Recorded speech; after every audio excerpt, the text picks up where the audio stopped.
You are on now. Yeah. So what are we talking about? well, now we're going to talk about Buddhism Oh, okay. and how that all Maybe started. Maybe simply because we've changed the environment, we should explain where we're shooting, what we're doing as we're shooting. Yeah, go ahead. Well, hey, we're going to an international powwow in Bismarck, North Dakota, which my ex-sister-in-law, but still a good friend named Jeannie Borchard, Jeannie Canopic now, anyway. Cut this all out, right? So anyway, she's a Native American archaeologist in North Dakota, and her husband Tony is a great friend. And so we're going to the powwow because Susanne had said that she really wanted to go to a powwow, and it just happened that this was happening in the state next to us. So we're in the car, so whatever I talk about now is a true memoir. And for some reason I like to drive a lot, so I don't know how my driving will affect what I'm saying, because I think I become very mindful when I drive.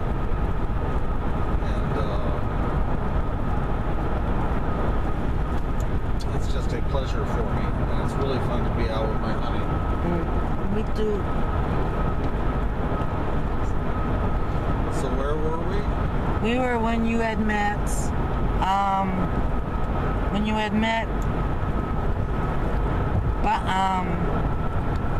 what's her name? Jean? Yeah, Jean. That's right, I had just left Chicago and gone to Washington, D.C. to see Jean, who had introduced me to Buddhism over the phone and tried to get me to chant. Right. And I had that bad trip on the beach and everything else. So yeah, so I went out anyway in September. And Jean and Jimmy, my friend who'd taken my dog out, and a few other people I hadn't met before were all living together over what's called a bodega, a small store in around 23rd and M in Washington, D.C. I don't even think the building is there now, or now it's a really big fancy building. But anyway, we were in this apartment there, and some of them were chanting, and some of them weren't. Some of them were Buddhist, and some of them weren't. We were all still pretty much in the hippie lifestyle, so it was very common for 6 or 8 or 10 people, just to live together in a place. I had run 2 communes like that in New York. That's where Gene and I met. Well, no, Gene and I met in D.C., but then we got close when I let him come stay with me at my commune in New York. So, yeah.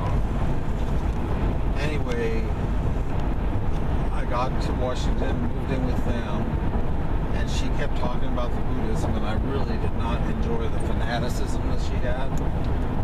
And it's not like I had been spiritually, even though I didn't have any beliefs, it's not like I hadn't been really looking for stuff, especially the last, year and a half since that bad trip. So, she told me she was practicing Buddhism, and they did this chant that sounded like gibberish. It still sounds like gibberish when you hear it for the first time. And she made me promise I would go to a meeting. That's in September of 1968.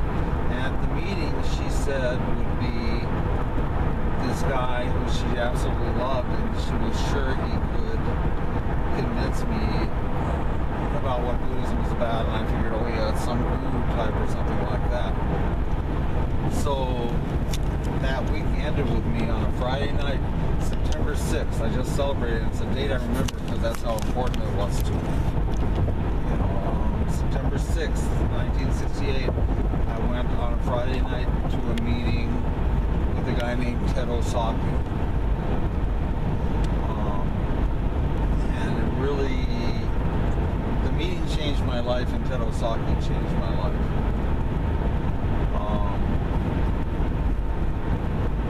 And basically it was just a meeting where they explained the history of Buddhism, and that was well and good, and there was a lot I learned about, Shakyamuni and Gautama. I'd read stuff, but I didn't really know that much about Buddhism. And then there were questions and answers. And we had chanted before, they had chanted before. I was really impressed with the power of his chanting. resonate. He would chant like Nam Myoho Renge Kyo, but it wasn't all full of pride or anything. It was just a really strong chant. Yeah. So I like that about him, and I just liked his attitude, this Terosaki guy. And I remember I asked him one question at the end, which is, how can this be? Why does this work? And he just threw up his hands and said, I have absolutely no idea. And I love the honesty of it. He didn't come back at me with all kinds of dogma. He just said, all I know is this works, you know. But there's a whole lot to study about it. So that alone, his energy and his confidence level were off the chart. It was just really amazing. But that he was willing to be open enough to say, I don't know, but I swear to you it works. And, Right. I believed him. I just believed him, you know. But he was really impressive, and I think in many ways he was a surrogate father for me because I'd never had really a father figure other than my uncle. And how did you meet him? Who? This guy. That was the meeting I went to on Friday nights. Oh, that she said you needed to see. Yes. Yeah, right. Okay, I'm sorry. Yeah. She met, you know, and so I just really liked him. And then when there was 3 or 4 months of me kind of chanting, kind of not, and, you know, they were kind of going crazy behind it. What the hell is that? Don't say that. That's the light. You want it? No, hold it. Near you. There you go. Yep. I'd like to see you. Okay. So that was a sake? His name was Terosaki. Yes. Yes. And you He was thought a- the world of him. Well, he was a very powerful man. He was small, Japanese. He was second generation Japanese. He remembers as a child being in the internment camps in California, you know, when they put all the Japanese in concentration camps. Right. That happened to him as a child. But he went into the Air Force, and when I met him, I think he was a major. We called him Major Osaki. And he used to regale us with stories of how he had helped evacuate Americans from Israel during the Six-Day War. Oh. And how that was a really important thing to him. He felt he really accomplished something. But more than that, he would talk about the chanting and how he just incredibly had changed his life. And you kind of believed him. He was just he was a very handsome man. Had a lot of sexuality to him. Girls just loved him. And All right, enough of that. frankly, he played on that a little bit. No, Did he? there's good and bad parts to him, just like there were to everybody. But I didn't care. I just really wanted to be his disciple. Plus, as you recall, I was having troubles with my love life anyway. All right. I figured I may as well hang out with somebody Was who charming. obviously knows something about women. So basically, I would go to any meeting he was at. But he was in charge of a large area around Washington. And the community center where we all went was in a place called Mount Rainier, Maryland. Gene was going too. Oh yeah. And they'd go every night. They'd go, and I ended up going every night. I ended up spending most of my waking hours in that community center in Mount Rainier, Maryland.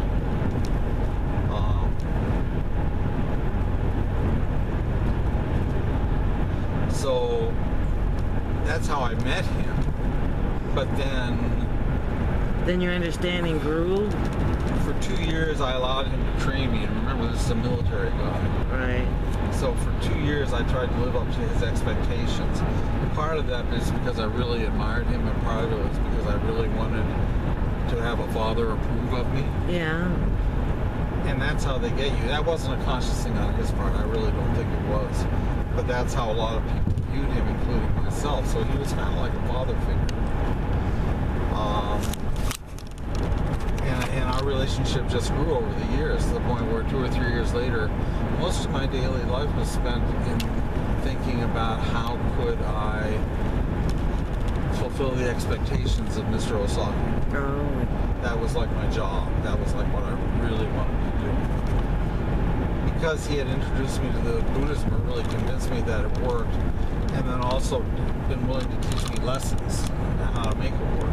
But of course, all of this, and I don't think this was the intent of him or anybody in the God Guy, all of that was to work on somebody as disenfranchised as I was, you know, with no family and everything else, to make it feel like a family, and that is what cults do to bring people in. You know, they set people up for you to really respect and get close to, whether it's the cult leader or whatever. I don't think that was an intention. I think they genuinely wanted to teach Buddhism. They really, really wanted to teach Nichiren Daishonin's teaching, which is so important. But it was so new and we were so small that we just became ever more. Did it feel like involved. a family?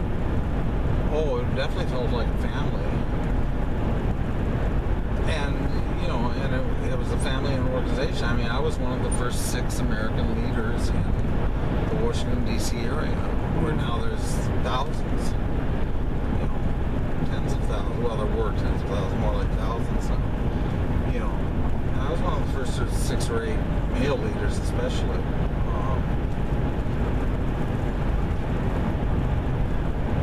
So anyway, it was a religious organization I was getting involved with that at the time did not feel like a cult, but absolutely felt like family. And I was learning a lot about this amazing teaching of Nichiren Daishonin, this amazing chant, Nam-myoho Renge Kyo. And the organization was making sure that I had plenty of time to chant that chant. So in my first years of practice, I never chanted less than 2 hours a day. Wow. Just Nam-myoho Renge Kyo. And I usually chant a lot more than that. For 2 hours, Nam-myoho Renge Kyo. Yeah, and on your knees, too. Oh. This was on tatami mats on your knees. It was not sitting in a chair. I can show you the whatchamacallit, varicose veins on my ankles. And I can't do that anymore. I can't even sit on What my was the knees. purpose of that? That was how the Japanese do it, but Japanese have a shorter leg. So for them to sit seiza on their knees, much easier than for Caucasians. At least back then. Now everything has changed. So yeah, that's how I met Buddhism, was at that meeting with Mr. Osaki. Do you remember what the meeting, what he was specifically talking about? Oh yeah, the meetings were all the same, and I ended up leading them for years. The meetings were all the same. You would bring guests to them if you could, and that was really, really strongly encouraged. And they would begin by chanting, and then there would be a brief history of Buddhism. And then I'm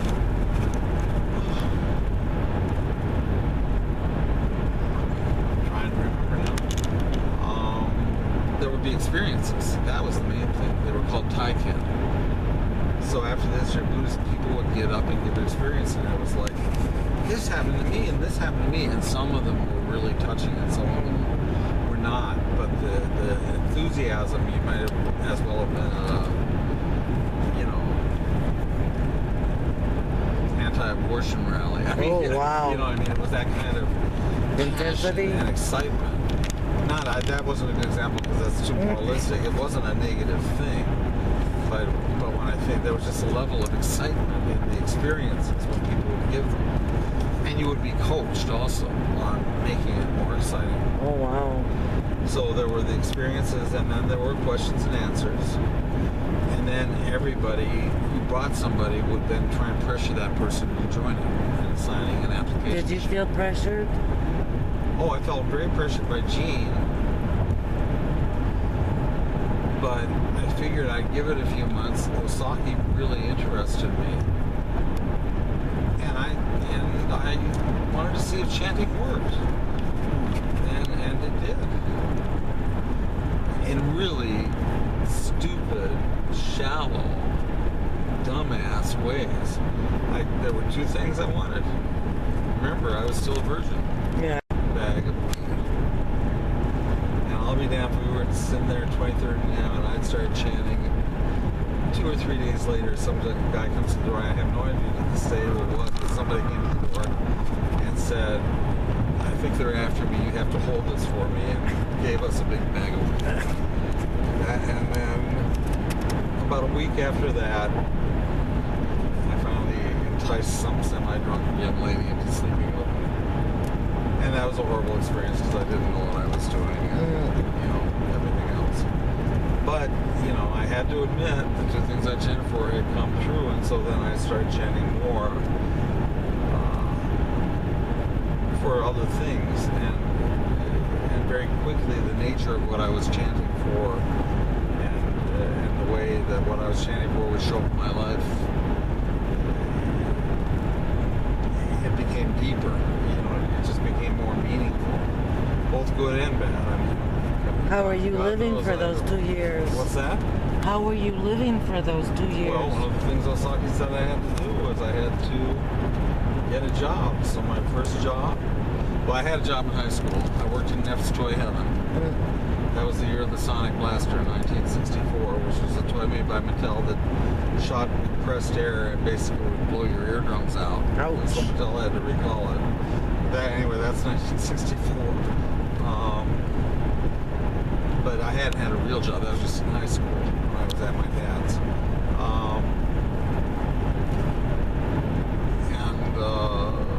So I went out to get a job. Remember, I'd been a hippie. And I worked that one-day job at Pottery Barn the year before. Right. And actually, I worked in New York. We talked about that, but that was more just...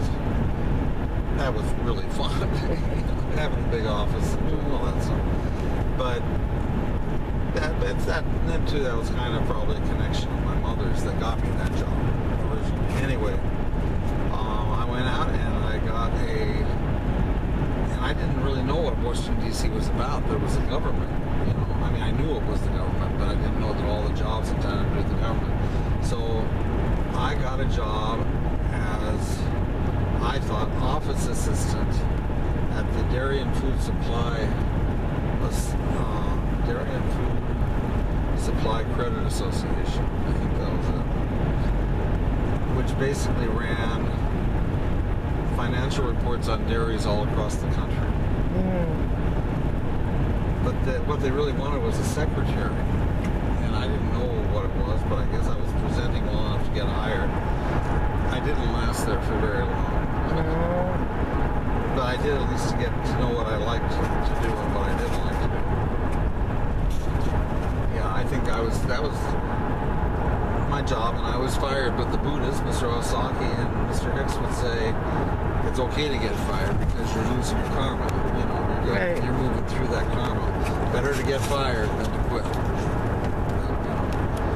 So after that, I worked for Comcast. Not Comcast, that's the cable company. ComSat, communications satellite. In those days, they were mostly international satellites, not that many domestic satellites. So I worked for them doing office supplies and stuff for a couple of years. But my job, I can barely remember because my day consisted of wake up at about 5 in the morning, get out to Mount Rainier, Maryland by 6 for an hour's worth of chanting Namyo Horenge Kyo. Listen to whoever is talking, and then go back into Washington, D.C. to work my job at ComSat or whatever it was. As soon as I get out of my job, then go and meet up with some other Buddhists to start inviting people to meetings and then introduce them. And you introduce the people at meetings from, say, between 7 and 9 and 7 to 10 o'clock at night, every night except Sunday. This is happening. And then, after the meeting's over at 10 o'clock, go drive back out to Mount Rainier, Maryland for another hour of chanting Namyo Horenge Kyo and guidance. And you held on to that? What? You did it. That was for 3 years. And how old were you? I would have been 22, 23, and 24. You sounded very committed. I should have been committed. But nobody cared. No, I was really committed, and it was really rewarding. And people, the amazing part of the whole experience, and this is what people don't understand, because if they did, they'd all chant, and I tell them, is everybody who chanted saw great things happen, independent of what you were doing in the organization. They saw that something was happening there, and I realize now, I didn't then, that organization, the hyperactivity of the organization, the commitment to the organization wasn't necessarily the key part of the practice. You know what I'm saying? Yeah. It was a good place to be, but I think I just described my life. Basically, my life was sleeping between 2 a.m. and 5 p.m. in the morning to get up, chant with people, do my morning gongyo. I have not missed morning or evening gongyo since November of 1968. And there's very few people who can say that. Wow. Yeah. Because I decided that's all you have to do is Namyo Renge Kyo. Gongyo is kind of icing on the cake. And you enjoyed the time in Washington? I loved Washington. I wanted to make it my home. I had never really had a home that I loved. I loved Washington, D.C. I loved the people there. I loved the organization that we had created, the family that we had created. And it felt like family. And I think it still feels like family to the ones who are still there.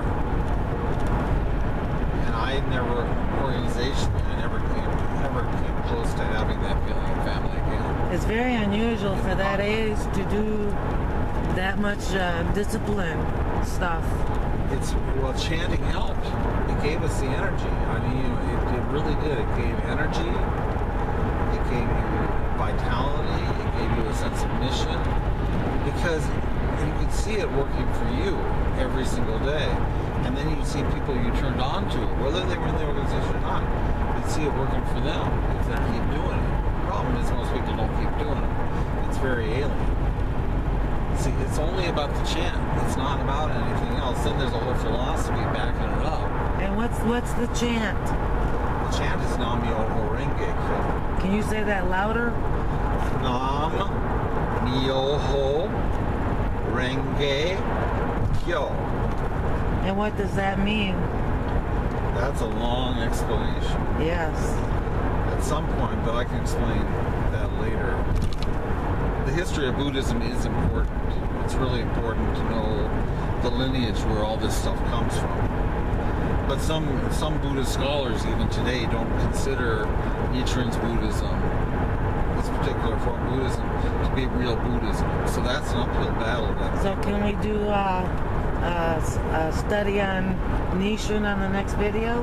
Yeah, but I better get back to Nam Myoho Renge Kyo, right? Okay. Nam means devotion. You're devoted to something. The Namus mark that Indian women have on their head, Yeah. it's devotion to their husband and family.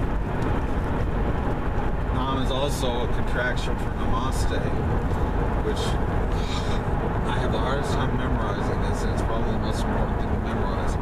Namaste is the greeting, that people in that Asian culture in India give to one another. And the full translation is, I honor the truth that is deep within you. I honor the